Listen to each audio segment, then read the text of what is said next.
আগামী 2 থেকে 12 জানুয়ারি আলিপুরদুয়ার প্যারেড গ্রাউন্ডে হবে ডুয়ার্স উৎসব। শনিবার মহকুমা শাসকের দপ্তরের কনফারেন্স হলে ডুয়ার্স উৎসব কমিটি বৈঠকে বসে। ওই বৈঠকে উপস্থিত ছিলেন জেলা পরিষদের সভাপতি স্নিগ্ধা শৈব, আলিপুরদুয়ারের মহকুমা শাসক উৎসব সমিতির সাধারণ সম্পাদক সৌরভ চক্রবর্তী, জেলা পরিষদের সহ সভাধিপতি মনোরঞ্জন দে, পৌরসভার চেয়ারম্যান প্রসেনজিৎ কর সহ সমিতির অন্যান্য সদস্যরা। মাননীয় মুখ্যমন্ত্রী মমতা বন্দ্যোপাধ্যায়ের অনুপ্রেরণায় 19তম বিশ্ব ডুয়ার্স উৎসব আমরা 2রা জানুয়ারি 2025 থেকে 12ই জানুয়ারি 2025 আমরা এই অনুষ্ঠানটা করব এবং এটা খুব ভালো হলো, প্রতি বছর রেগুলারাইজ হয়ে গেল। যেমন আমরা ডুয়ার্স উৎসব কী করি 23-24, 24-25, কিন্তু এবছর থেকে একটা ফিক্স হয়ে গেল যে জানুয়ারিতে যেহেতু ডুয়ার্স উৎসব হচ্ছে, প্রতি বছরের যে মানে ব্যাকলগ সেটা এবার কিন্তু আরও ভালো হবে, দিনটাও ভালো হবে। আমি সবচেয়ে মানে প্রণাম জানাবো আমার মাননীয় মুখ্যমন্ত্রী, তিনি হস্তক্ষেপ করেছেন, তিনি শুভেচ্ছা জানিয়েছেন। আমি ধন্যবাদ জানাবো প্রকাশজি গড়াইকে, তিনি উদ্যোগ নিয়েছেন, এবং আমি ধন্যবাদ জানাবো আমাদের জেলা শাসক শাসিকা আর বিমলাকে, যে তার সঠিক নেতৃত্বে বিশ্ব ডুয়ার্স উৎসব 19তম বিশ্ব ডুয়ার্স উৎসব এবার আমরা 2রা জানুয়ারি থেকে 12 জানুয়ারি পালন করতে যাচ্ছি।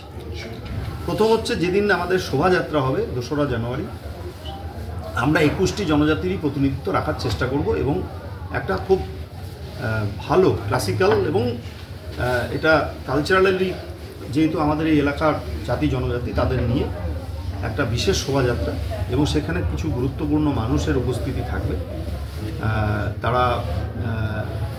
তাদেরকে ইনভাইট করা হয়েছে। তারপর মাননীয় আমাদের রাজ্যের মন্ত্রীরা থাকবেন, আমরা সেদিন উদ্বোধন করব। আমরা আশা করছি এবারও 2,500 থেকে 3,000 লোকশিল্পীরা অংশগ্রহণ করবেন। প্রায় 5,000-এর উপরে শিশু শিল্পী অংশগ্রহণ করার কথা আছে, এবং আমরা এবছর আমাদের রাজ্যের বাইরেও অতিথি শিল্পীদের আহ্বান জানাচ্ছি, এবং আমাদের প্রত্যেকটি যেভাবে স্টেজ হয় সেভাবে হবে। তাছাড়াও ডুয়ার্স উৎসবের যে বৈচিত্র্য আছে সেই বৈচিত্র্যগুলোর মধ্যে আমরা চেষ্টা করছি যে আরও ভালো কিছু এর মধ্যে যুক্ত করা যায় কিনা। ঠিক আছে, আমরা আসামের বিহু এবার নিয়ে আসছি। ঠিক আছে, মেঘালয়ের থেকেও আমরা কিছু কালচারালি কিছু তাদের হাতের তৈরি কিছু জিনিসপত্র এখানে মেঘালয়, আসাম, উত্তর পূর্ব ভারতটাকে আমরা গুরুত্ব দিচ্ছি। এটা ভুটান বা আমাদের এই এলাকার যে আপনার সংস্কৃতির যে পরিচয় আপনারা পান, বৈচিত্র্য সেটা আছে। তাছাড়াও এবছর আমাদের যে এই যে স্বনির্ভর গোষ্ঠীগুলো যে কাজ করছে, যেমন উৎকর্ষ বাংলা অলরেডি এত বছর হয়ে গেছে, তারা ট্রেনিং পেয়েছে, তাদের হাতের কাজ এখানে বিক্রি হবে, তার জন্য আমরা আলাদা করে স্টল করে দিচ্ছি।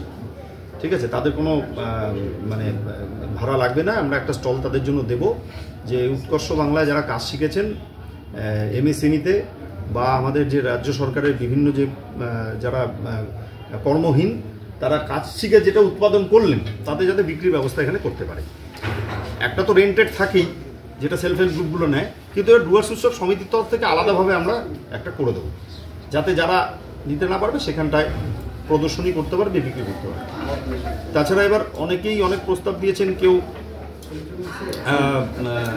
এখানে থিয়েটারেরও অনেকে প্রস্তাব দিয়েছেন, কেউ আমাদের এই এটাকে কেন্দ্র করে আরও নতুন কিছু অ্যাড করা যায় কিনা, এরকম বিভিন্ন রকম প্রস্তাব আছে। আস্তে আস্তে মিটিং হবে, আলোচনা হবে।